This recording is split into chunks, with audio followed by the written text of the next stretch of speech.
Get ready for one of the most gripping showdowns you'll ever encounter. Picture a dusty frontier town taken by surprise when a silent drifter dares to stand against a ruthless gang, setting in motion a chain of events that leads to a perilous standoff in an abandoned orchard.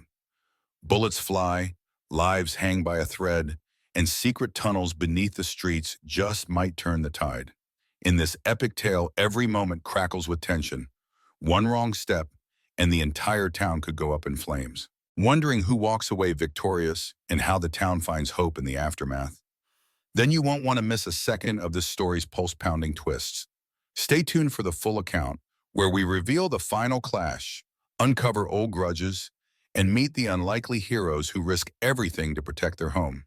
If you love suspense, action, and a dash of redemption, subscribe to our channel and hit the notification bell so you don't miss a single tale.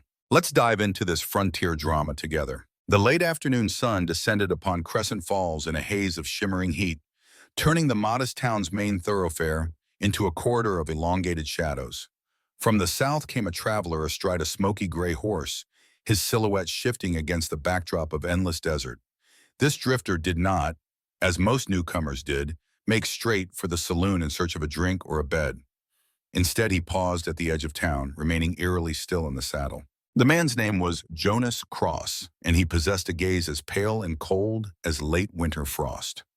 Despite his motionlessness, something in his bearing suggested coiled tension, like a rattlesnake poised to strike. Though Crescent Falls had its share of travelers come through, sometimes traders, sometimes wanderers, Jonas looked different. His clothes, worn thin in places, had dust from lands far beyond this territory. Wind ruffled the small streak of silver in his otherwise dark hair, making it glimmer in the waning sunlight.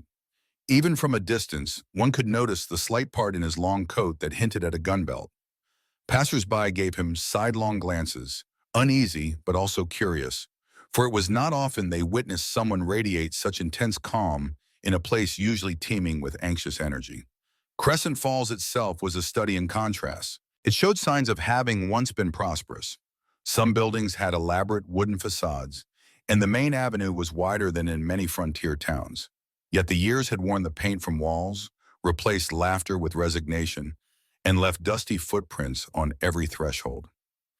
Near the town center stood the Sunrise Chapel, its bell tower the only structure that dared poke above the squat rooftops. Closer to the southern edge, the Four Trails Saloon commanded attention with its peeling red paint and the off-key tinkle of a piano.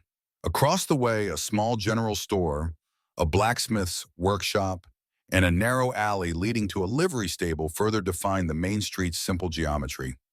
Jonas dismounted at last, dropping silently from the stirrups. The horse, a patient creature used to long journeys, bobbed its head as if acknowledging its rider's unspoken command. Without a word, Jonas led the animal toward the stable, the worn heels of his boots hardly making a sound on the packed earth. Nearby, a boy of about 12 or 13 crouched, absorbed in a game of marbles. When he glimpsed Jonas, the child froze, marbles still in hand, sensing something about this newcomer that he could not quite name. Before Jonas had gone a dozen steps, a young stable master with rumpled hair and earnest eyes emerged. His name was Leo Caldwell, and although he was no older than 20, he carried himself with the seasoned confidence of a man who had seen his fair share of travelers. Leo stood in the open doors of the stable, appraising Jonas with a hint of guarded respect. Jonas placed the horse's reins into Leo's hands along with a silver coin. Neither man spoke more than a few words. Jonas simply nodded toward an empty stall, and Leo returned the gesture, promising to see that the horse was well looked after. Across the dusty street, a commotion drew Jonas's attention. Shouts of drunken laughter spilled from the Four Trails Saloon. From behind the swinging doors, Jonas could see the shape of a giant man named Brutus Slater, part of a feared band known locally as the Morgan Gang, after their ruthless leader, Colonel Sinclair Morgan. Brutus was towering over a trembling young server, hauling her by the arm. Laughter and jeers surrounded them, as if causing harm was a grand joke. Jonas's eyes flickered at the sight, registering the cruelty. An instant later, the tension in his stance increased. Only a tiny shift, but enough to suggest that stepping away and ignoring it was no longer an option. Still, Jonas was not the first to intervene. A woman appeared, setting a crate of goods on the boardwalk. She was lean, with a determination in her posture that belied the mildness of her features. Her auburn hair caught the sunlight, and she wore the resolute expression of someone who had seen enough injustice. Her name was Helen James, owner of the town's general store, and she locked eyes with Jonas. In that fleeting moment, Jonas recognized that she was no stranger to taking a stand when no one else would. "Looking for supplies, mister?" she asked, her voice carrying across the dusty space. When Jonas nodded, she gestured at her store. "We've got what you need, but keep your head down tonight. Those troublemakers don't take kindly to strangers, or to folks with the nerve to stand up to them." Jonas said nothing in response, but his gaze traveled once more toward the saloon. A shrill cry and the sound of another bottle smashing against the floor echoed through the open doorway. Helen shook her head. "We've lost too many good people already," she said quietly, sadness mingling with anger. Jonas answered only with the faintest dip of his head. That fraction of a gesture, however, carried a silent promise. Gathering his nerve, the newcomer crossed the street, ignoring the last rays of sunset reflecting off the broken windows of the Four Trails Saloon. For Jonas Cross, stepping forward was no longer a choice. It was an imperative handed to him by conscience and shaped by a past he could not outrun. The Four Trails Saloon grew unnaturally hushed the moment Jonas Cross pushed through the dual swinging doors.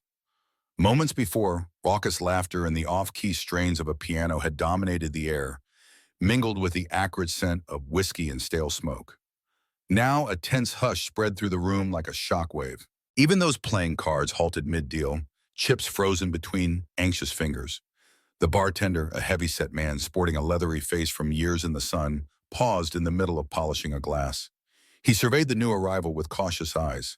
Smoke spiraled toward the stained ceiling, weaving through the lamplight. Worn drapes along the windows did little to keep out the night's chill, and the sawdust on the floor testified to countless brawls that had shaken these walls. In the center of it all, standing as if he were the saloon's reigning king, loomed Brutus Slater. Well over 6 feet tall and powerfully built, he had the look of someone who enjoyed using his size to intimidate. The trembling server, a young woman named Clara, was still in his clutch, her eyes darting around for help that never seemed to come. Until now. Slumped around 2 tables nearby were the Dwyer twins, Derek and Drew, known for their identical sneers and their penchant for playing cruel knife games to frighten unsuspecting townsfolk. These two, along with Brutus, formed the vanguard of Colonel Sinclair Morrigan's operation.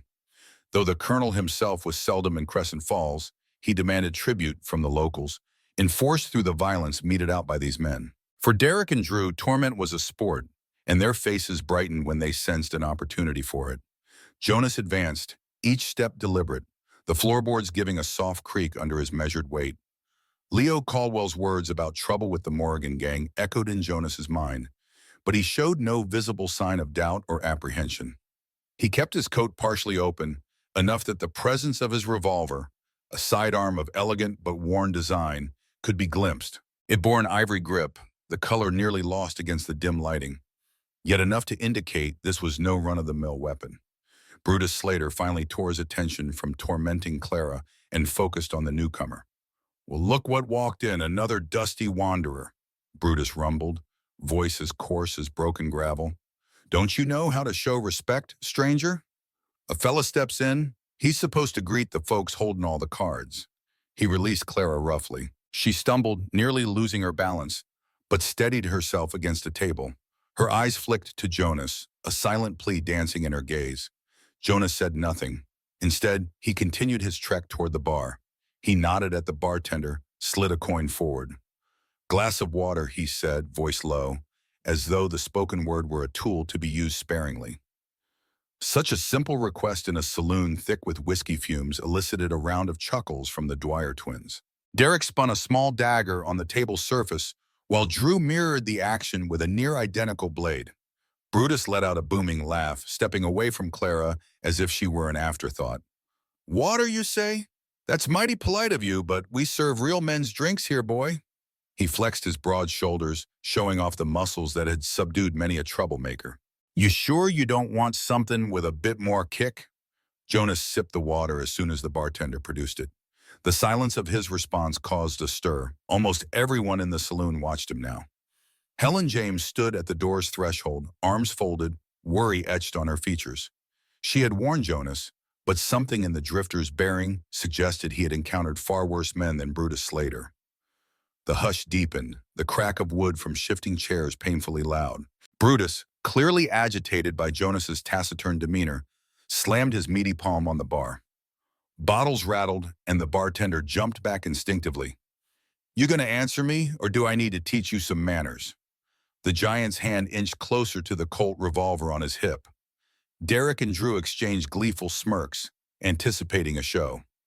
Finally, Jonas set down his water. He turned, meeting Brutus's stare with an unsettling calm in his ice-gray eyes. "I don't take lessons well," he said in a voice so quiet that the entire saloon had to hold its breath to listen. "Not from bullies and not from men who can't keep their hands to themselves." The unspoken challenge sizzled in the air. The Dwyer twins tensed, half rising in expectation that violence was about to erupt. Brutus's grin widened, revealing yellowed teeth. Big talk from a man who only orders water. A single leap of blood pulsed in Jonas's neck, the only outward sign that he recognized the impending danger. For a heartbeat, everything seemed suspended, the clink of glasses, the flicker of the saloon lamps, even the dusty breeze creeping through the broken window. But it was enough for Jonas to place his left foot slightly behind him and shift his weight onto his right. Brutus saw the subtle shift and sneered, too inebriated by both whiskey and arrogance to realize his opening was already gone. Out of the corner of his eye, Jonas saw Helen edging closer. Her presence reminded him that this confrontation was no longer just about personal principle. It was about the entire town. If the Morrigan gang's grip was left unchallenged, Crescent Falls would remain in perpetual fear. Jonas breathed once, deliberately, heart steady despite the tension. Then, with a suddenness that made even the Dwyer twins recoil, Jonas moved. His gun cleared leather in a blur, and in the span of 3 heartbeats, his shots exploded in the smoky air. Brutus's weapon was blasted from his hand before he could fully draw, and the giant found himself staggering back with a cry of pain. 2 more explosions of gunpowder rang out. Derek yelped, clutching a bullet-grazed shoulder, while Drew's hand flew to a fresh wound that disarmed him instantly. Their knives clattered to the floor. Panic rippled through the saloon. Chairs toppled, and men dove behind tables, uncertain who else might be in the drifters' line of fire. Yet Jonas remained utterly composed, the muzzle of his revolver trailing thin wisps of smoke. The echo of the gunshots reverberated, then faded to a shocked silence. The entire exchange had lasted seconds, but it was long enough for everyone to understand one truth. Jonas Cross was not a man to taunt lightly. Dawn broke over Crescent Falls with a crisp, cool air that seemed to carry promise along with the swirling desert dust. Though the warmth of the sun crept steadily across the rooftops, the real heat of the day lay in the whispers and worried chatter filling every corner of town. The previous night's gunfight in the Four Trail Saloon was the main topic, overshadowing all else. And at the center of those conversations stood the name Jonas Cross. From his vantage point by the blacksmith shop, Jonas observed the townspeople as they emerged to start daily tasks. Farmers guided wagons of produce through the streets, and merchants prepared their storefronts. But even as life pressed forward, a certain tension thrummed beneath the surface, like a string held too tightly. Angus Iron Hand Baker, the blacksmith, was clamping a horseshoe onto the anvil, his elaborate mechanical arm, wrought from steel and fitted with movable joints, gleaming in the morning sun. He paused to wipe sweat from his brow and gave Jonas a nod. "Never seen shooting like that," Angus said, his voice a deep rumble. "You took down 3 men so neat they'll be nursing regrets for months." Jonas offered a non-committal shrug. He was helping Angus fix a piece of farm machinery that had broken, the kind of practical task he seemed surprisingly well suited for. His movements were methodical, as though his mind were distant. "They gave me no choice," he replied quietly. While he had avoided killing anyone in the saloon, news of his skill with a firearm was already spreading. Such attention, he knew from long experience, often led to complications, especially with men like Colonel Sinclair Morrigan looming on the horizon. Angus swayed Jonas's sidearm, now reholstered. "Mark my words," the blacksmith said. "The rest of Morrigan's gang won't let that humiliation slide. There's a rumor the colonel himself is on his way, and with a bigger company than usual." When Jonas did not immediately react, Angus snorted. "Figured a man like you might be halfway out of town by now, instead of lending me a hand with a broken plow." At that, Jonas pressed a gear into place with a firm push. "Would it matter if I left? Trouble would still come for this town. His eyes grazed the street, where he spotted Helen James sweeping dust off the boardwalk in front of her store. He had spoken only briefly to her after the saloon incident.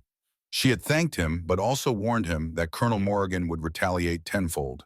He had merely nodded, more convinced than ever that Crescent Falls needed someone to do what its people alone might not be equipped to handle. Just then, Sheriff Marion Colt arrived, her silhouette crisp under the rising sun.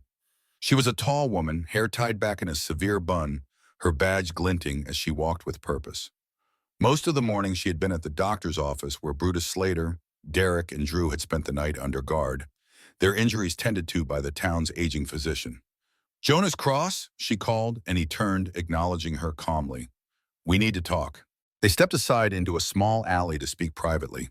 A stray cat meandered between their legs, oblivious to the tension. "I've heard from a traveling peddler that Colonel Sinclair Morgan is approaching with at least 24 riders," Marion said in a low voice. "They might arrive by nightfall." Her eyes were sharp.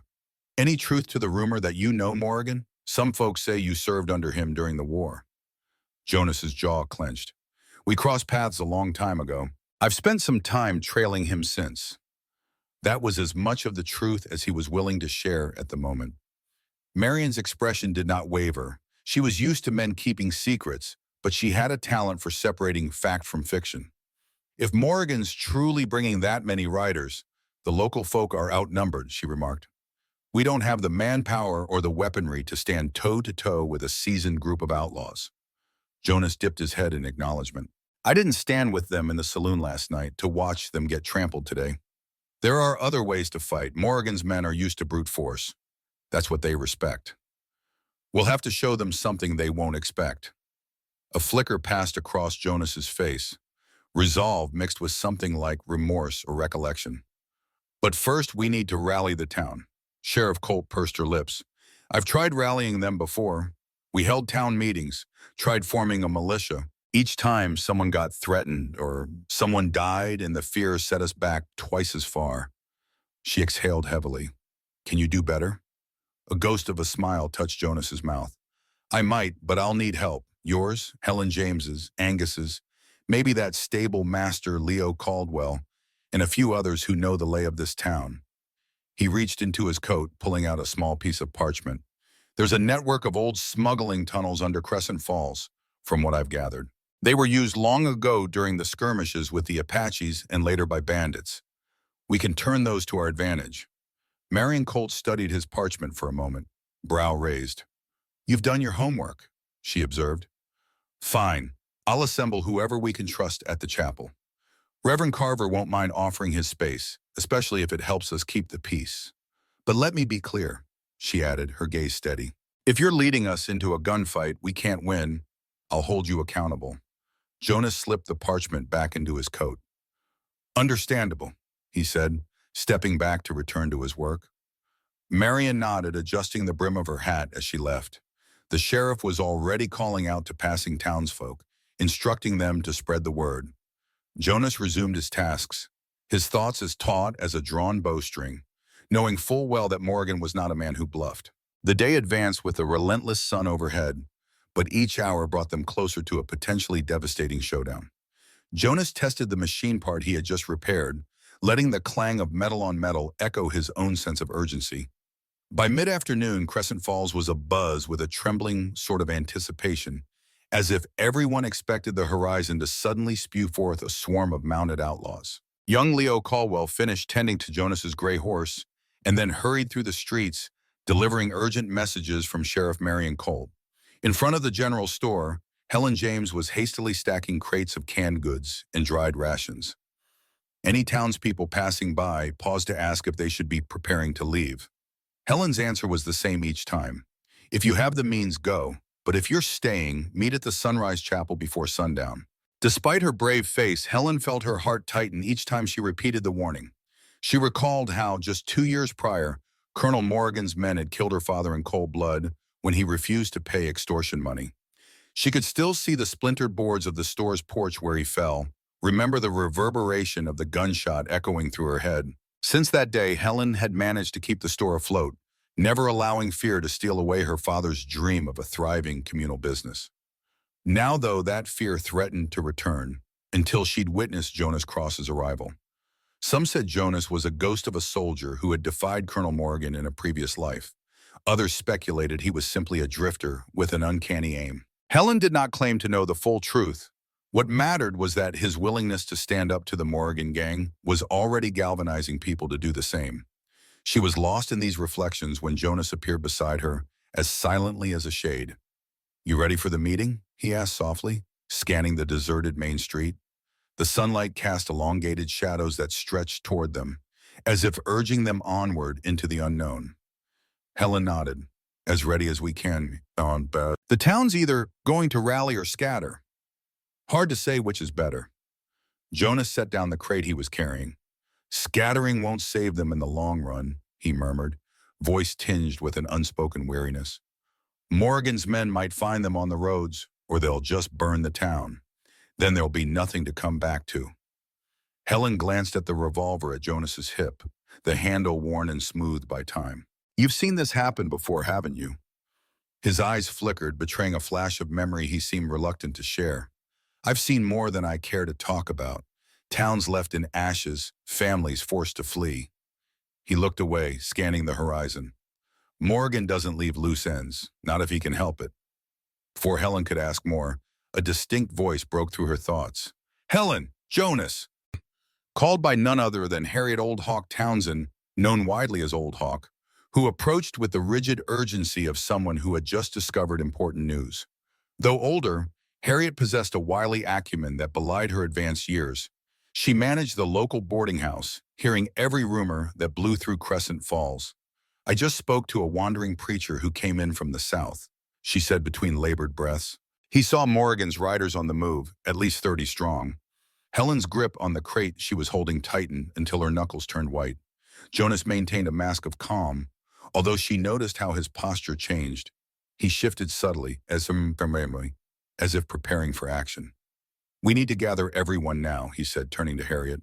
"Get them to the chapel. Tell them not to waste time." Old Hawk nodded, hustling off to spread the word. Helen and Jonas exchanged a look. The moment had arrived.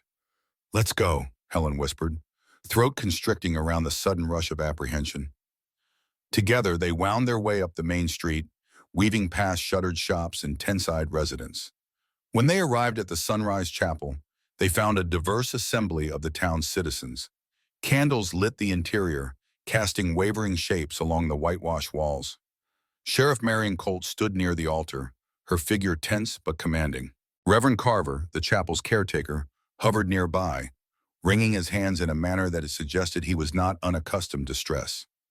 Angus Ironhand Baker, Leo Caldwell, and Harriet Old Hawk Townsend were also present, as were others from the community, including the newly freed saloon server Clara.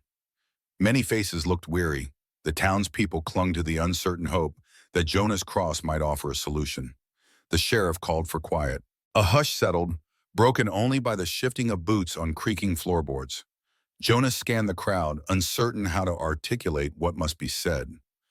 After a brief nod from Marion Colt, he stepped forward.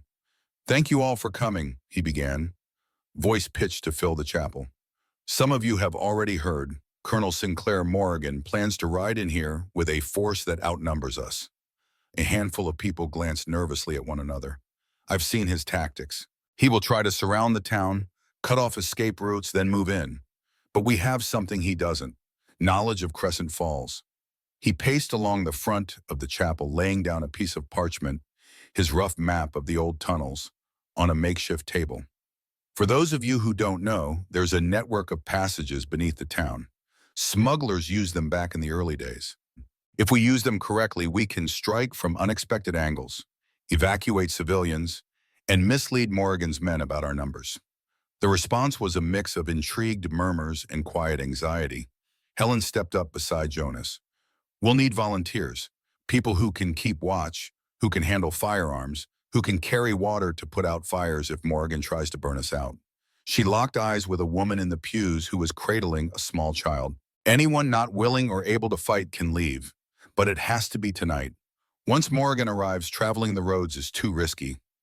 A woman in the back spoke up, her voice quavering. "Why should we believe you won't just take off and leave us once the gunfire starts?" The question hung in the charged air, capturing many unspoken fears. Jonas, quiet until now, responded in a measured tone. Because I've run for too long, saw too many people lose their homes, their lives. This is where I plant my feet. Though the meeting was fraught with questions and doubt, a spark of unified determination began to flicker. Reverend Carver offered a firm amen, while Sheriff Colt took the floor again, laying out how her small cadre of deputies would coordinate with Jonas's plan. The discussion stretched onward, absorbing every last thread of daylight. By the time the meeting adjourned, folks departed in clusters, some heading to board up windows, others to gather supplies or round up livestock.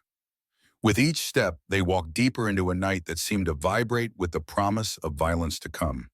Night draped Crescent Falls in a cloak of stars and silence, broken only by the shuffle of hurried footsteps and the sporadic hammering of nails. Plywood was fastened over windows, supplies were hidden in cellars, and the hushed instructions of volunteers passed along rooftops and alleyways.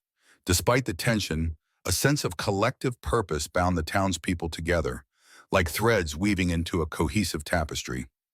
Shortly before midnight, Jonas Cross found himself emerging from a hidden trapdoor beneath Harriet Old Hawk Townsend's boarding house.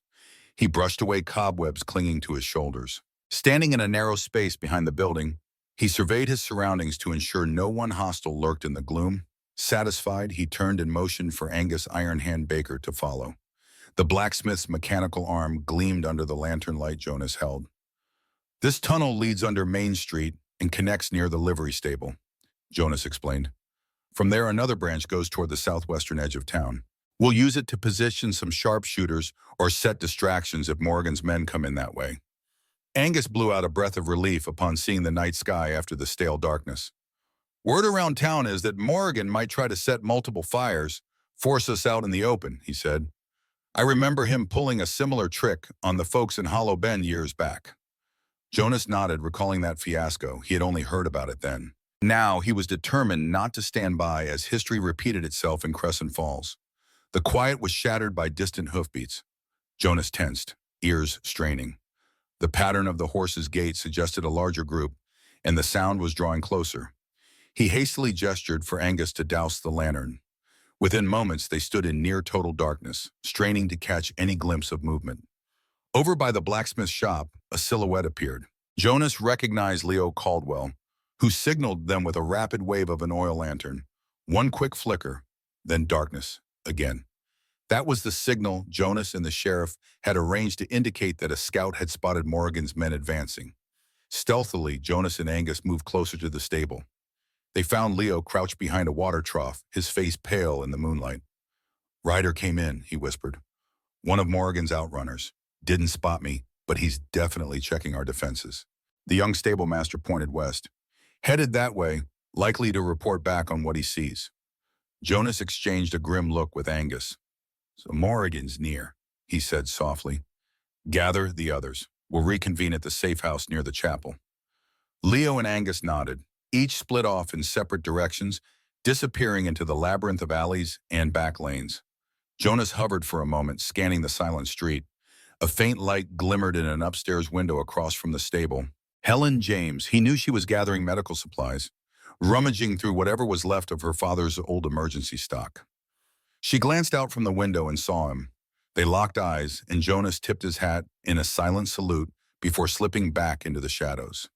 He arrived at the safe house, a modest building behind the chapel, where Sheriff Marion Colt already stood with a handful of townsfolk who had volunteered for guard duty. Among them was a wiry older man named Cliff Oakley, who it was said had been a crack shot in his youth. He was rechecking the sights of a battered rifle. Beside him, a teenage boy clutched a shotgun, whose barrel was almost as long as his own leg. The sheriff's expression was steeled determination. We've posted lookouts along the eastern and western edges of town, she said to Jonas. If Morgan tries a pincer movement, we'll at least have a warning. Jonas took it all in, mentally mapping who was stationed where and who was likely to respond if trouble struck. Have we hidden the extra water barrels for the fires, he asked. Marion nodded. Angus placed them in strategic spots. If Morgan tries a firebomb approach, we'll be able to douse the flames before they spread, assuming we can get to them in time. A door at the back of the safe house creaked open, revealing Helen James carrying two large satchels.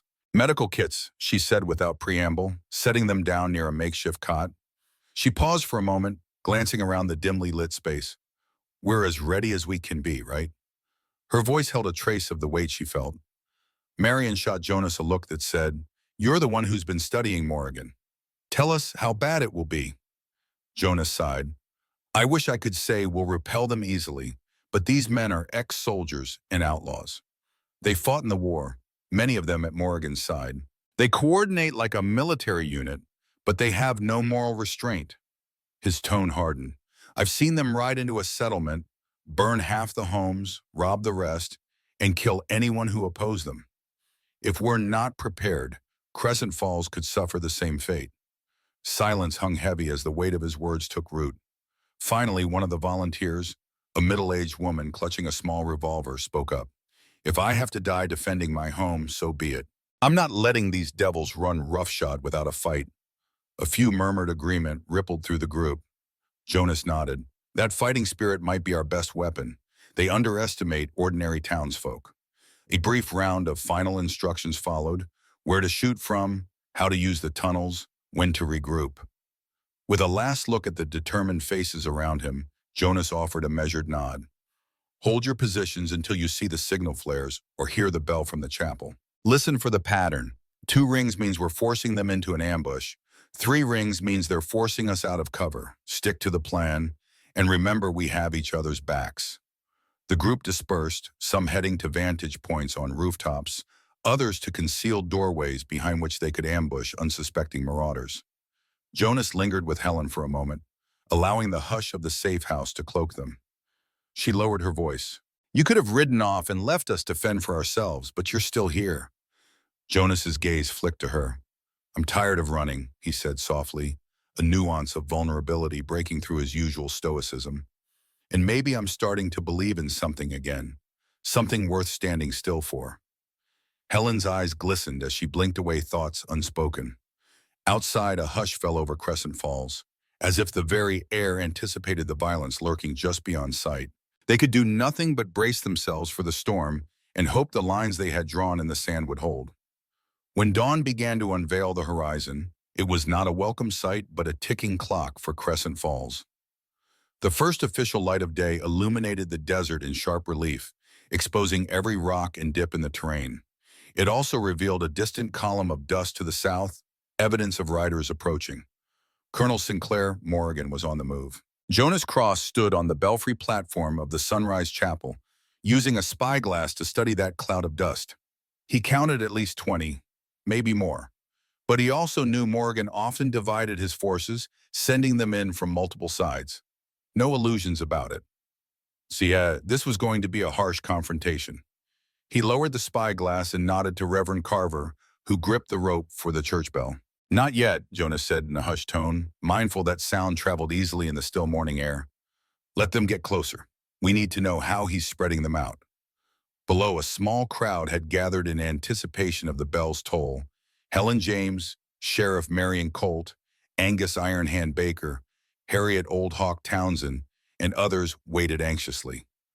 Each carried a sense of purposeful dread. The plan, such as it was, involved forcing Morrigan's men to spread thin, channeling them into narrower streets, and then using the tunnels and decoys to keep them off balance. But Jonas knew one thing above all else. Colonel Morrigan was no fool. He would anticipate any standard trick Jonas might have gleaned from their time in the cavalry. Wincing inwardly, Jonas recalled that ironically fateful time. Back then, Colonel Morrigan had been a rising star in the military, known for his strategic brilliance. Jonas, younger and idealistic, had admired Morrigan's flair, at least until the man's methods became increasingly ruthless. A mission to raid what was supposed to be an enemy supply depot turned out to be a civilian hospital. The recollection still made Jonas's gut clench. He had tried to stop the carnage but was severely wounded and left for dead. He never forgot that day. From then on, his only purpose had been to ensure Morrigan could never again unleash such havoc unchallenged. Just then, Harriet Old Hawk Townsend appeared at the foot of the chapel steps, beckoning urgently. Jonas descended, the boards groaning under his boots. "What is it?" he asked. "Another group of riders to the east," Harriet replied. "Might be 10 or so. Angus says they're flanking us. Looks like Morgan's not coming in headlong. Jonas nodded grimly. He studied the topography. He'll position snipers or outlaws to ambush anyone fleeing. We'll have to adapt. He turned to Reverend Carver, who was now at the chapel doorway. Reverend, wait for my signal before you ring the bell. We don't want to show our hand too early. From the corner of the yard, the voice of Leo Caldwell called out softly, Mr. Cross? The stable master approached, face taut with concern. I've positioned the horses in the side alley near the blacksmiths. If we need to make a quick escape, or if we have to move reinforcements around, they're ready, but there's only so many horses to go around. Jonas clapped Leo's shoulder. Good thinking. Use them first for evacuations. Women, children, anyone wounded. We can't have them caught in the crossfire. He paused, the responsibility weighing heavily on him. After you see them out, rejoin us in the tunnels. Understood? Yes, sir, Leo said and sprinted off, leaving Jonas to rejoin Helen and Marion near the chapel's front. They peered down Main Street, where Angus was doing a final check of hidden barrels rigged with black powder. Jonas's plan was to detonate these if needed, to confuse and scatter Morgan's riders before they could converge. The idea was not to kill, but to sow chaos, giving the defenders a chance to strike surgically. Marion Colt cleared her throat. If we pull this off, Jonas, we'll have you to thank. But if we don't, she didn't finish the sentence, but the implication remained.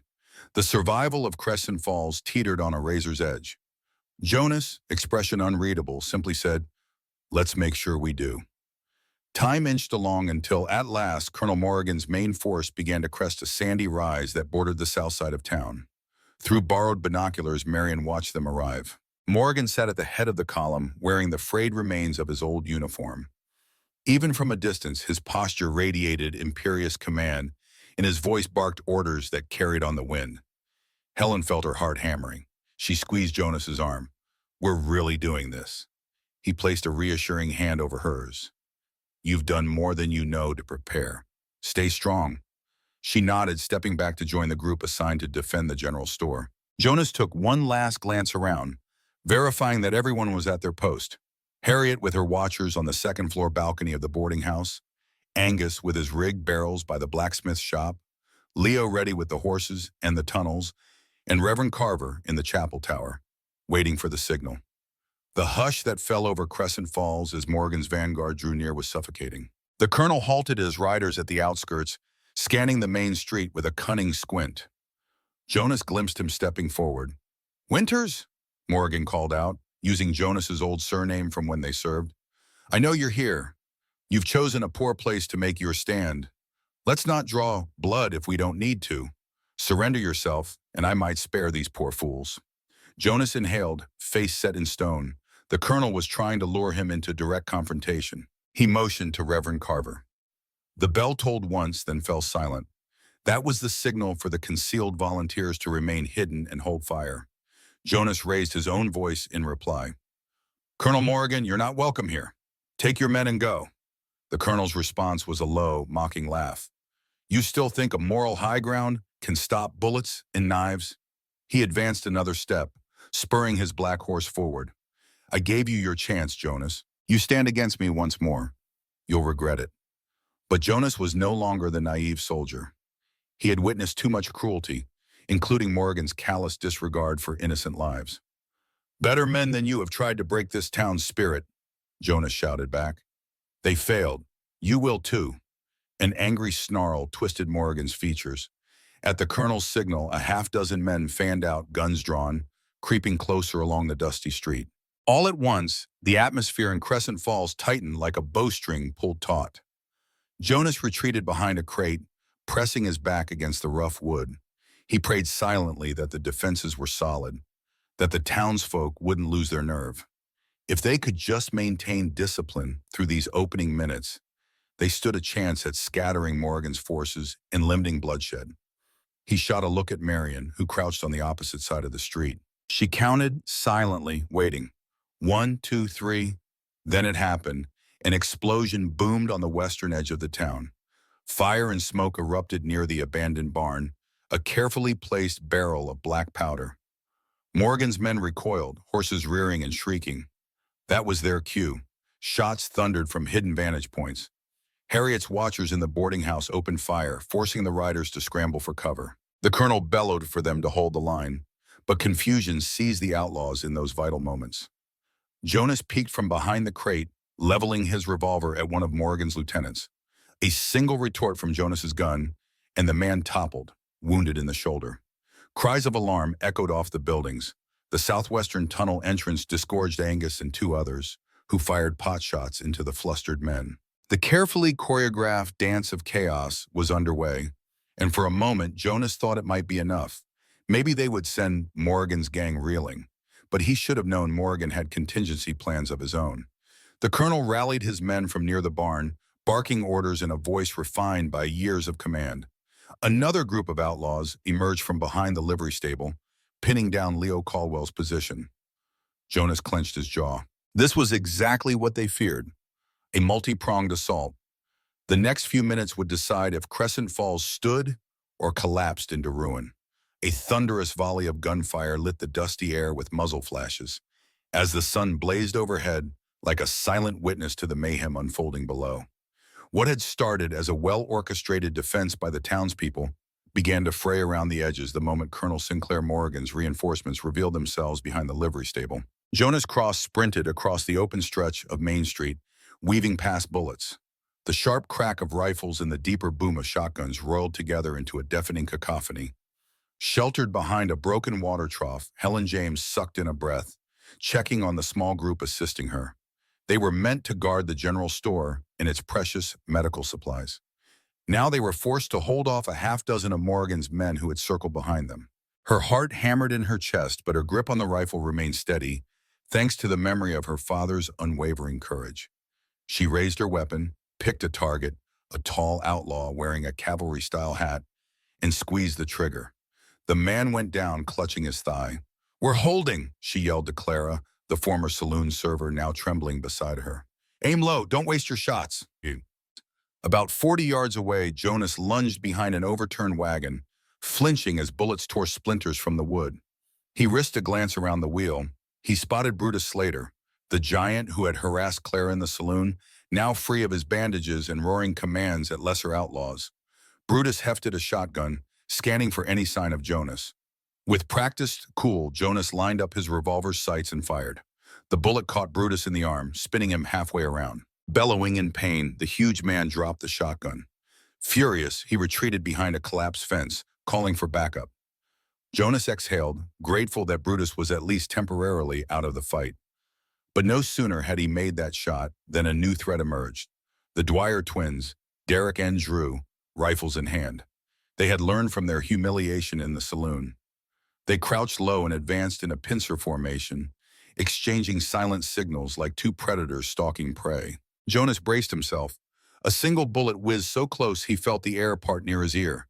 He returned fire, forcing Derek to dive for cover, but Drew was already looping around behind Jonas. If he didn't move quickly, he would be flanked. In a swift pivot, Jonas rose to a crouch, racing for a stable post to the east. The Dwyer twins fired in tandem, forcing Jonas to duck behind stacked crates. One crate splintered from a direct hit. Jonas muttered a curse under his breath, reloading with quick, economical gestures. If the twins pinned him here, it would only be a matter of time before Morgan's other men closed in. A glance over his shoulder revealed the battered remains of an old barn door behind him. "Might do," he mumbled, eyes darting. Meanwhile, across town, Angus Iron Hand Baker and Harriet Old Hawk Townsend led a group near the boarding house, pushing back a smaller detachment of outlaws. Harriet's rifle cracked repeatedly as she stood at a second-floor window, while Angus used the mechanical grip on his prosthetic arm to hold a heavy weapon more steadily than most men could, with two flesh-and-blood hands. Their coordinated barrage pinned down Colonel Morgan's nephew, a wiry gunslinger named Emmett Morgan, along with three other men. Shouting obscenities, Emmett tried to rally them forward, but Harriet's sharpshooting forced them to remain crouched in the alley. At that moment, the chapel bell began to ring in frantic succession. 3 peals, followed by a pause, then 3 more. The previously agreed-upon code signaled that Morgan's men had forced some defenders out of position. Jonas tensed. That was likely the southwestern corridor. He needed to help, but the Dwyer twins were still blocking his immediate path. He raised his gun and timed the next shots carefully, A bullet from Drew hissed inches past him. Jonas responded with a single well-placed shot that shattered the edge of the twins' rifle, sending fragments flying. Drew yelped, pulling back with a torn hand. Seizing the opening, Jonas rushed for the barn door. He slammed into it, feeling the rickety hinges protest. The inside of the barn was dimly lit by slivers of sunlight falling through gaps in the walls. Dust motes danced in the musty air, disturbed by Jonas's entrance. Crates of old supplies, piles of hay, and rusted farm implements cluttered the barn. Derek Dwyer, refusing to let Jonas escape, burst in right after him. Jonas dove behind a hay bale, pressing himself flat as Derek's rifle barked. A bullet ripped through the wooden post behind Jonas. In the gloom, Jonas glimpsed Derek's silhouette. He took a breath, steadied his aim, and fired. The shot grazed Derek's rifle hand, forcing him to drop the weapon with a cry. Jonas stood, gun trained on the wounded man. "Stay down or the next bullet won't be so merciful," Jonas growled. Derek, nursing his bleeding hand, glowered but did not move. Before Jonas could fully secure the situation, a shout from outside reminded him that the broader battle raged on. He slipped past Derek, leaving the twin moaning in pain as he sought a bandage or something to stanch the bleeding. Outside, Jonas discovered the firefight had shifted. Morgan's main contingent, though partially scattered, was still pressing the assault on multiple fronts. By the blacksmith's forge, Angus had triggered another black powder charge, sending up smoke and debris that blocked the alley. Angus hoped to funnel the outlaws into a direct line of fire from Harriet's vantage point. Meanwhile, the colonel himself was nowhere to be seen, which unsettled Jonas. Morgan wouldn't simply vanish from the battlefield. A terrified neigh from a horse cut through the noise, and Jonas realized the stable had been set ablaze. Flames licked the roof, and Leo Caldwell was frantically working to free any surviving horses. Jonas sprinted in that direction, weaving among pockets of swirling gun smoke. Catching up to Leo, Jonas threw a blanket over part of the flames, trying to extinguish them before they claimed the entire stable. Then he spotted a cluster of outlaws gathered near the burning building, led by none other than Colonel Morgan. His old commander looked as fearsome as ever, grizzled features set in a cruel smirk, wearing a battered Confederate coat. Morgan eyed Jonas across the blaze and pointed a revolver at him. "Jonas Cross," Morgan shouted over the roar of the fire. "You always were a stubborn one. This time you've trapped yourself along with these hapless folk." Morgan took aim, but Jonas lunged behind a post. A burst of gunfire shattered the wooden beam, sending a shower of splinters. "Morgan," Jonas bellowed, "stop this now. You've done enough damage. My quarrel is with you, not the town." He emerged from cover long enough to fire off a shot that forced Morgan to duck. The colonel snarled, returning fire and yelling for his men to push forward. Jonas noticed that Brutus Slater, his arm bandaged, was among them, brandishing a pistol in his good hand. The raging flames at the stable threatened to spread. Sparks drifted toward the adjacent buildings. "We need water," Jonas shouted, scanning for any sign of help. Helen James, having heard the commotion, appeared with a small group carrying buckets. They rushed to form a bucket line from the well to the stable, ignoring the bullets whizzing overhead. Amid the chaos, Harriet Old Hawk Townsend hammered a shot from a second-story window, clipping one of Morgan's men. Angus drew his own sidearm, and Harriet's watchers began to close in from behind, hoping to trap Morgan's group between them and Jonas. Sensing the net tightening, Morgan's lips curled into a snarl. "Fall back," he commanded his men. "We'll regroup on the north side. Don't let them corner you." Like a serpent slithering away to strike another time, Morgan faded into the swirl of dust and gun smoke. His men followed, dragging the wounded with them, leaving the stable fire as a parting gift. Jonas coughed against the thick smoke, dropping to a knee to breathe fresh air closer to the ground. The flames had grown, but at least the gunfire had lessened. Helen's team of bucket carriers fought fiercely to contain the blaze. Jonas joined them, ignoring the heat singing his face, determined to save what remained of the stable. While the worst of the battle had momentarily subsided, Jonas knew it was not over. Morgan would regroup, change tactics, and come again. This was only the first wave. Crescent Falls might have surprised them, but Colonel Morgan was a man who learned quickly from each setback. Jonas stood amidst the haze, sweat dripping from his brow, his heart pounding from both exertion and adrenaline. He wiped soot from his eye and caught sight of Helen panting, soaked from the bucket line. Their eyes met, Despite the heartbreak etched across her features, she gave a resolute nod, as if to say, "We're still in this." In the aftermath of the stable fire, Crescent Falls defenders worked feverishly to reorganize. Flames had devoured half the wooden rafters, but Helen James, Leo Caldwell, and a team of townsfolk managed to douse the worst of it before the blaze could spread to adjacent buildings. Smoke clung to the air like a grim specter, stinging eyes and throats. Angus Iron Hand Baker used his mechanical arm to pull away smoldering beams, his face set in grim determination. Jonas Cross took stock of the wounded. Several townspeople nursed injuries, mostly bullet grazes or splinter cuts from flying debris. They patched each other's wounds in the meager shade of the blacksmith's shop. Harriet Old Hawk Townsend, still flush with adrenaline, ensured the outlaws left behind were disarmed and secured. A small team, led by Sheriff Marion Colt, gathered these prisoners behind the chapel, binding their hands. Occasional gunshots still echoed through the side streets as a few stragglers from Morgan's gang tried to reposition or flee. Standing near a water barrel, Jonas poured some of the precious liquid over a blood-stained rag to clean a gash on his forearm. Helen approached him, face drawn but eyes resolute. "I saw Colonel Morgan," she said, voice trembling with a mixture of fear and anger. "He was right there leading the charge."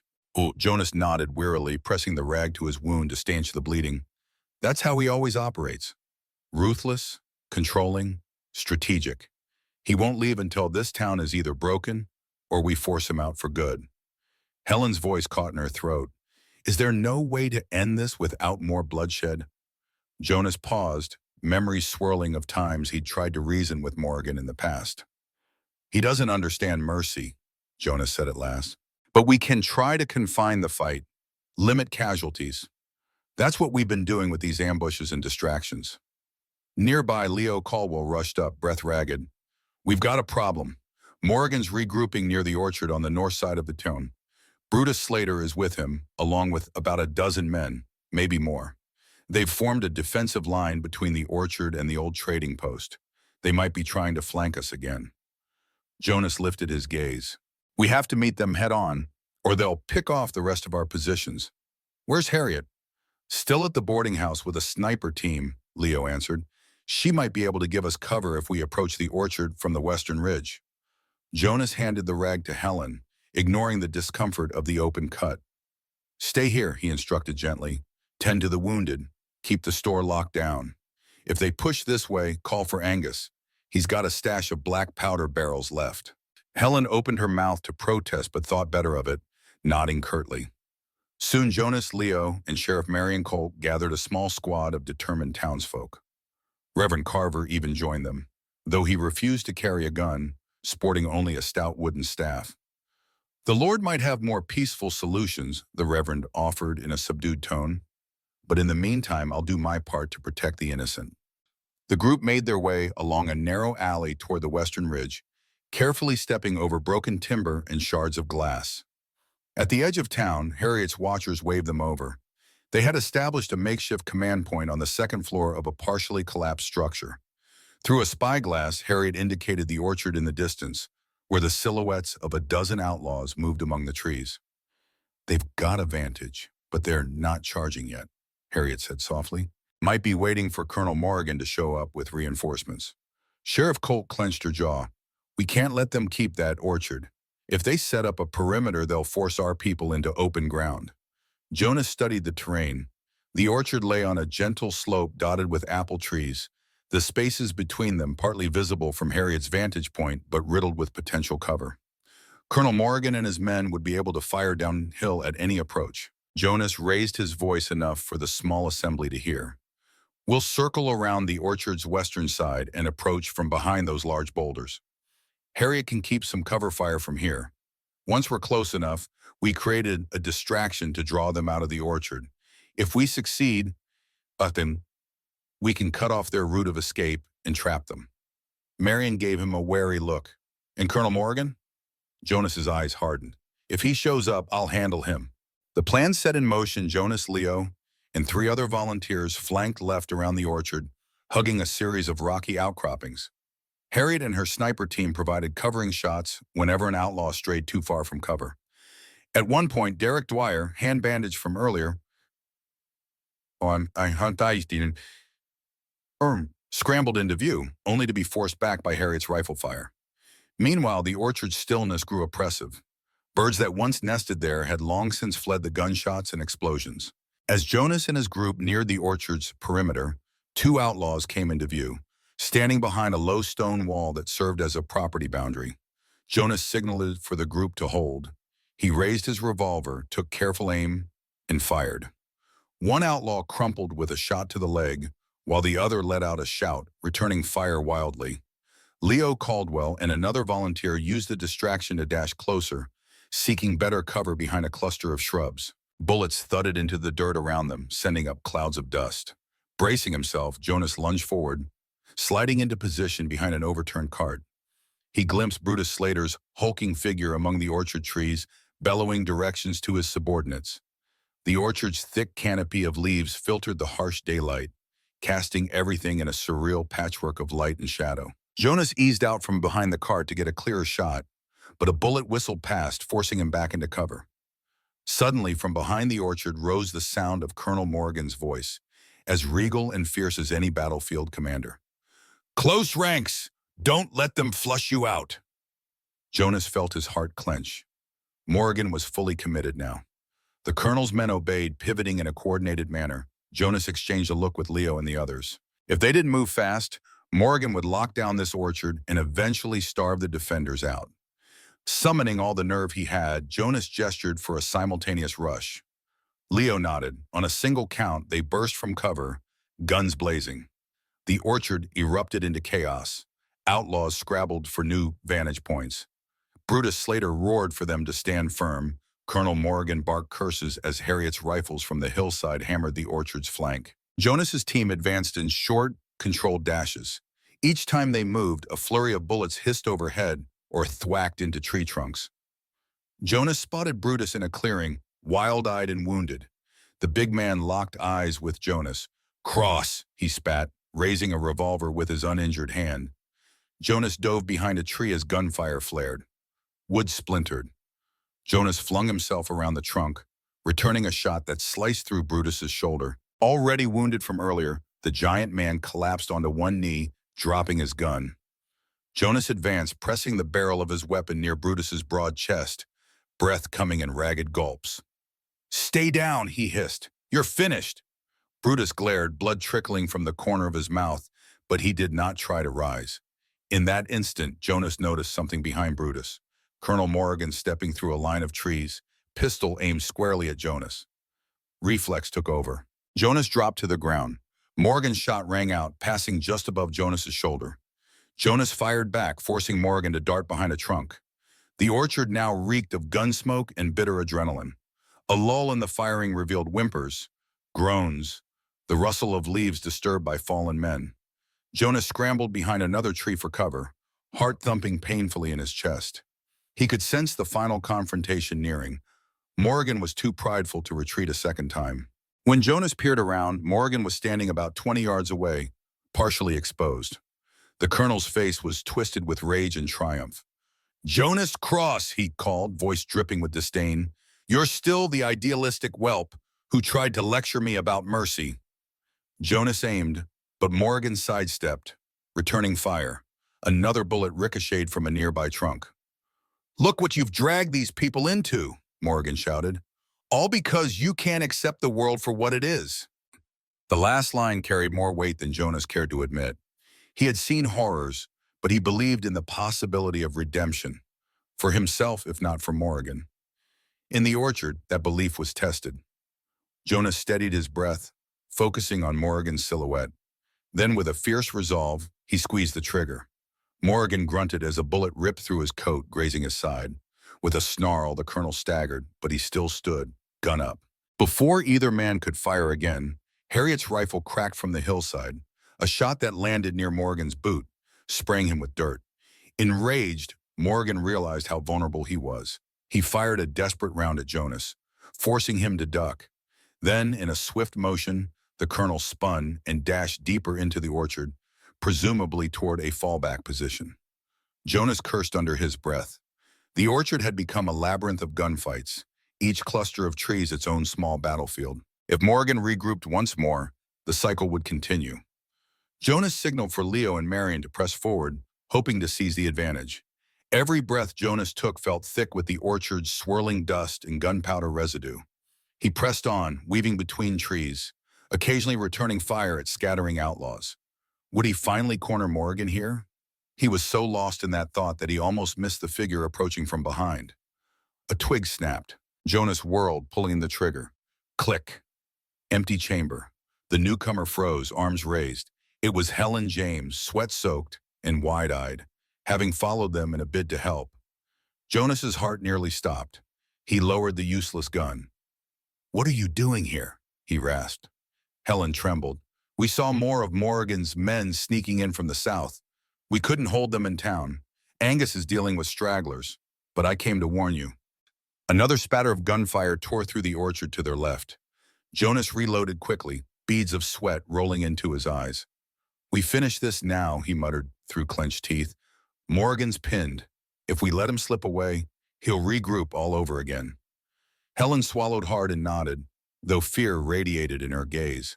Together they followed the sound of sporadic gunfire deeper into the orchard, uncertain what fresh terrors awaited them. For several nerve-wracking minutes, the orchard became a grim warren of vantage points and hiding spots, the battered trees bearing witness to the final throes of Colonel Morgan's ambitions. Jonas Cross and Helen James crept through the dense underbrush, weapons at the ready. Occasionally, a distant gunshot rang out, echoing among the branches. Once, they saw the shadowy figure of an outlaw fleeing, only to vanish behind a sagging fence near the orchard's far boundary.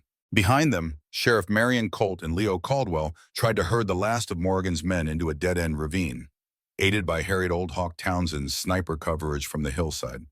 The plan seemed to be working. Each time one of the outlaws attempted to break free, Harriet's rifle barked a warning, and the outlaw was forced back. Angus Iron Hand Baker reported that the battle in the heart of Crescent Falls had died down, with only scattered pockets of fighting. The orchard was now the epicenter of the final confrontation. Jonas knew Colonel Morgan was too proud to surrender. Morgan would either attempt a last stand or vanish like a viper into the desert, vowing vengeance another day. That latter scenario would only prolong the townspeople's agony. Jonas grimly concluded he couldn't allow Morgan to escape. Tension coiled in Jonas's stomach, fueled by old memories of how Morgan had betrayed their unit, how he had turned a simple mission into a massacre at a hospital years ago. Jonas's mind lingered on the screams of those innocents, on the scorching heat of that day, heat that felt too similar to this one. Helen placed a reassuring hand on Jonas's shoulder. She sensed the torrent of emotion swirling within him. "We'll face him," she murmured, "together." He managed a tight nod. A short distance ahead, the orchard thinned into a clearing. Jonas crouched at the perimeter, scanning for signs of life. Sunlight streamed in dusty rays between the leaves, revealing footprints in the mud near a small creek that ran through the orchard. Jonas's gaze followed the tracks, and then he saw him. Colonel Sinclair Morgan stood near the creek's edge, pistol in hand, his once pristine uniform smeared with dust and blood. He appeared wounded, his side was dark with an ever-growing stain, yet his posture was as rigid and disdainful as ever. Morgan either heard or sensed Jonas's presence, for he turned sharply, leveling his weapon. Helen tensed, raising her rifle. Morgan smirked, ignoring the trickle of blood at the corner of his mouth. "You brought a civilian to do your fighting, Jonas," he sneered, flicking his glance at Helen. "How chivalrous." Jonas took a careful step forward, his own gun drawn. "This ends now, Morgan. Your men are subdued or fled. Surrender." A dark, humorless laugh rumbled from the colonel's throat. "Surrender to a pack of farmers and shopkeepers? To you, Jonas Cross, the man who once believed in me? You're a fool if you think I'll kneel." He coughed, the wet sound hinting that the bullet wound in his side was draining his strength quickly. Helen, keeping her rifle aimed, demanded, "Let it go! You've lost!" Morgan's eyes blazed with defiance. "I lose nothing. Even if you drag me away in chains, I've proven my point. Your so-called decency hangs by a thread, Jonas. You're just one misfortune away from turning into me." Jonas's grip on his revolver tightened. Morgan's words hit a raw nerve, but Helen's presence kept him steady. She had believed in him, and the townspeople had too. A rustling of leaves to Jonas's left signaled that Marion Colt and Leo Caldwell had arrived, flanking Morgan. The colonel glanced sidelong, fury twisting his features. Jonas recognized that cornered look. Morgan was about to make a move. Jonas barked a warning. "Drop the gun, Colonel. Don't do this." But Morgan only snarled, raising his pistol at Helen. His finger started to squeeze the trigger. Jonas fired first. The shot knocked Morgan's pistol from his hand, spinning it away in the grass. The colonel howled, dropping to one knee as he clutched his wrist. Helen took 2 cautious steps back, stunned at how close the bullet had come. For a second, Jonas thought the confrontation was over, that Morgan would finally see sense. But the colonel, grimacing with pain, produced a small device from his coat pocket. Recognizing it with dread, Jonas knew it was a rudimentary detonator connected to black powder or dynamite, a fallback plan so typical of Morgan's lethal cunning. Morgan spat blood, eyes wild with hateful glee.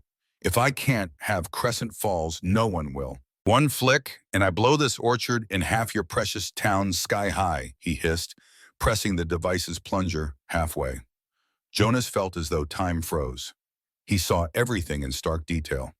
The sweat on Morgan's brow, the trembling of his injured arm, Helen's terrified expression, and the silent plea in Marion Colt's eyes. Jonas had only a split second to act. Out of sheer reflex and desperation, Jonas lunged forward, smashing Morgan's hand aside before the colonel could complete the plunger press.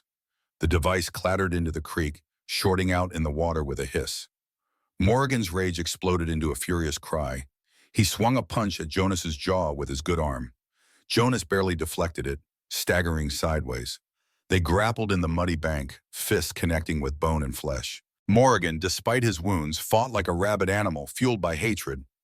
Marion and Leo rushed to help, but the combatants lurched, and Jonas drove his knee into Morgan's injured side. Morgan roared in agony, toppling backward. Jonas quickly planted a boot on the colonel's chest, gun drawn. "Stop!" Jonas snarled, voice raw with exertion. Morgan's eyes glistened with tears of rage and pain. For a moment he looked every bit the specter of cruelty that had haunted Jonas all these years. Helen steadied her rifle, training it on the colonel. Marion Colt advanced, handcuffs at the ready. Morgan, pinned to the ground, stared at Jonas with unbridled malice. Jonas's arms trembled from the tension, from the years of running, the guilt, and the promise he had made to never allow Morgan free rein again. Morgan finally sneered, spitting out blood. "Your mercy is a weakness. One day it will get you killed, Jonas. Mark my words." Jonas breathed heavily, stepping back just enough for Marion to clamp irons around Morgan's wrists. "Better to die with mercy than live with none," Jonas said hoarsely, stepping away. The colonel cursed, lying in the creek mud, his illusions of control dissolving. Helen exhaled shakily, lowering her rifle. Leo Caldwell hurried to gather the device from the creek, shaking water off it. "It's ruined," he announced, relief thick in his voice. Jonas nodded, heart pounding like a war drum. Colonel Morgan had finally been subdued, and with him, the last major threat to Crescent Falls. The orchard was bathed in an uneasy quiet, punctuated by the distant moans of the injured and the hushed conversation of the battered defenders. The group slowly trekked out of the orchard, Morgan limping in manacles, prodded along by Marion Colt's revolver. Harriet Old Hawk Townsend and Angus Ironhand Baker met them halfway, exchanging astonished looks. The colonel glowered, refusing to speak further. A faint breeze rustled the leaves, and Jonas felt an odd serenity wash over him, as if the orchard itself had witnessed too much violence and now demanded peace. They guided Morgan and the last of his subdued men back into Crescent Falls. The battered town, scorched in places, yet still standing, greeted them with a collective hush. People emerged from hiding, eyes wide and disbelieving. But when the sight of Morgan in chains registered, a ripple of relief swept through the crowd, followed by cautious hope that the nightmare might truly be over. Jonas caught sight of Helen among them. She gave him a small, trembling smile. And for the first time in what felt like years, Jonas Cross felt the burden of his past start to ease, replaced by the warmth of a new beginning. 3 months later, Crescent Falls was scarcely recognizable as the town that had once lived under the pall of fear. The scars of battle still showed in the form of bullet-pocked walls and scorched building beams, but they stood as reminders of what the townspeople had overcome rather than trophies of defeat. The smell of fresh paint mingled with wood shavings as repairs continued. Encouraged by the downfall of Colonel Morgan, residents from neighboring territories ventured here, adding new life and new ideas to the dusty streets. In place of dread, a spirit of cooperation thrived. The battered Four Trail Saloon had been cleaned up, its broken windows replaced, and its furniture mended. Every evening, townsfolk gathered to share stories and talk about rebuilding. A piano had been hauled in, courtesy of Harriet Oldhawk Townsend, and Angus Iron Hand Baker had fashioned a unique mechanical pedal so even less nimble players could operate it easily. The once rowdy saloon atmosphere now rang with laughter and the warmth of fellowship. Sheriff Marion Colt had expanded her force. While still a small department, her newly appointed deputies included not only the stalwart Leo Caldwell, but also Samantha Cole, an ex-marksman from Morgan's ranks who had renounced her past. Samantha, quiet but sharp-eyed, had accepted an offer from Marion to aid in rebuilding trust and demonstrating that even an ex-outlaw could find redemption in Crescent Falls. Many were initially wary of her, but day by day she proved herself by helping with chores, training novices in gun safety, and patrolling the roads to discourage bandits. At the Sunrise Chapel, Reverend Carver presided over increasingly full pews on Sunday mornings. People came not just for faith, but for the sense of communal support the chapel now represented. Harriet's watchful gaze, once focused on spotting trouble from her second-floor window, was now trained on the children who played in the chapel yard. Their giggles replaced the echo of gunfire, a shift that still made Jonas Cross marvel at how quickly the atmosphere could change from violence to renewal. Jonas himself, though recognized by many as the hero who had orchestrated the defense, insisted he was just one piece of the puzzle. He spent much of his time volunteering his labor and expertise wherever it was needed. Alongside Angus, he repaired farming tools or helped expand the blacksmith shop to accommodate new lines of trade. Sometimes he'd be found overseeing a training session for prospective deputies, emphasizing restraint and mindful firearm use. A far cry from the drifting gunslinger he once was, Jonas began to find solace in building rather than breaking. On a warm afternoon, Jonas was at the blacksmith's forge, hammering a twisted piece of metal back into shape. He looked up to see Helen James approaching with a ledger under one arm. Business had flourished at the general store. Travelers and merchants, curious about Crescent Falls' transformation, brought goods and currency from distant towns. Helen's face had lost that perpetual tension. She smiled more often now. This was one of those moments. She lingered by the forge, waiting until Jonas finished hammering. "We got another shipment of seeds and tools," she said. "A community near the Painted Rocks heard about us. They're asking for help defending themselves from smaller gangs." Jonas wiped sweat from his brow with a rag. "It never ends," he said, but there was no bitterness in his tone, more a weary acceptance. "Maybe that's the point," Helen responded thoughtfully. "Each time we stand up for one another, we get a little stronger." Jonas nodded, recalling the orchard, the final standoff, the day Colonel Sinclair Morgan's tyranny ended. "We've shown it can be done," he said softly. "That's enough to give others hope." Helen set down her ledger, stepping closer. She reached a hand out, gently touching Jonas's bandaged forearm, a lingering injury from that day. "How's it healing?" Jonas flexed his fingers. "Well enough," he said, meeting her gaze. For a moment, the clang of metal and the chatter of passers-by faded. Helen's eyes were bright with gratitude and something else, deeper and unspoken. Jonas felt his chest tighten, warmed by her closeness. "I'm proud of what we've built," she whispered almost shyly. "All of us." They were interrupted by the arrival of Harriet Oldhawk Townsend, who approached with a grin that made her wrinkles dance. "Am I intruding on a moment?" she teased. "Only a small one," Helen answered, cheeks flushing slightly. Harriet didn't press further, but offered an update. "A delegation from West Gully is heading to the chapel. Seems they want to sign a formal agreement for mutual defense. Sheriff Colt asked if you two could join." Jonas and Helen exchanged a glance, each silently confirming how far the town had come. They both agreed. As they strolled to the chapel, Harriet regaled them with the latest gossip. Samantha Cole had successfully captured a minor gang that had roamed the outlying trails. Reverend Carver was planning a festival of thanks to celebrate the town's revival. Angus was engineering a water pump system that might expand agriculture. Everywhere, signs pointed to Crescent Falls blossoming into a regional hub of ingenuity in solidarity. At the chapel, they found the delegates from West Gully in animated discussion with Marion Colt. The sheriff gestured for Jonas and Helen to join them at a wide table laid out with maps. Spreading his calloused hands over the parchment, Jonas explained how they had used tunnels and decoys to fend off Morgan's superior numbers. It's about outthinking them, he told the visitors, and ensuring everyone feels they have a stake in defending their home. Conversation flowed for well over an hour, culminating in an agreement that West Gully and Crescent Falls would share intelligence, resources, and manpower if bandits threatened either settlement. Helen and Marion made notes, while Harriet ensured the delegates had a place to stay that night. Jonas, reflecting on it all, felt a quiet sense of satisfaction he never would have anticipated during his years of drifting. As dusk settled, turning the sky a brilliant wash of indigo and orangey, Jonas and Helen left the chapel side by side. They meandered down Main Street, passing by the newly rebuilt saloon. The piano music drifted out, a tune tinged with optimism. Lantern light glowed in windows where only 3 months before, boards had been nailed in desperation. A warm breeze brushed against them, stirring up gentle eddies of sand. "When I rode into this town," Jonas said, voice soft, "I was convinced I'd keep on moving, that nothing was worth staying for." He cast a sidelong glance at Helen. She took his hand in hers, giving it a light squeeze.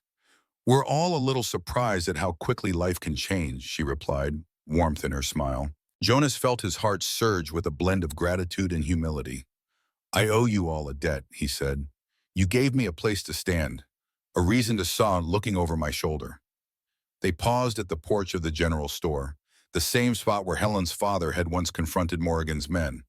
Tonight, that place was a symbol of triumph rather than tragedy. "You don't owe us anything, Jonas," Helen said. "You gave us back our courage. We just reminded you of the man you already were." Jonas raised Helen's hand to his lips, a gesture of quiet affection that spoke more than words. The desert wind carried the distant sound of laughter from the saloon, and he realized how genuinely at peace he felt. In that moment, Crescent Falls seemed like the beacon of hope he had unknowingly searched for all those years of wandering. The quiet street, the starlit sky, Helen James by his side. These were the finishing strokes of a portrait of redemption he never expected to paint. Months would roll into years, and challenges would surely arise again. But for now, the nightmares that once roamed freely under Colonel Morgan's shadow had retreated. With the help of neighbors and friends, Crescent Falls stood tall, a testament to perseverance, unity, and the enduring power of a determined people. For Jonas Cross, the man who had ridden in as a silent wanderer, it meant finally finding a place to call home and a future worth defending.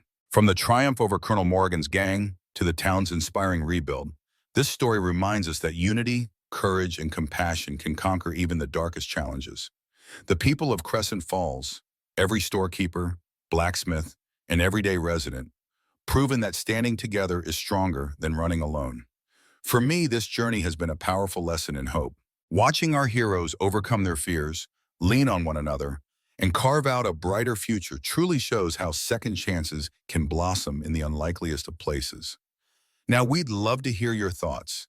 Did a specific scene resonate most? Which character's transformation inspired you? Leave a comment below to share your favorite moments or any new ideas you took away from this tale. Let's keep this conversation going and build a community that celebrates the spirit of resilience and unity. Thanks for joining us on this wild ride, and see you in our next story.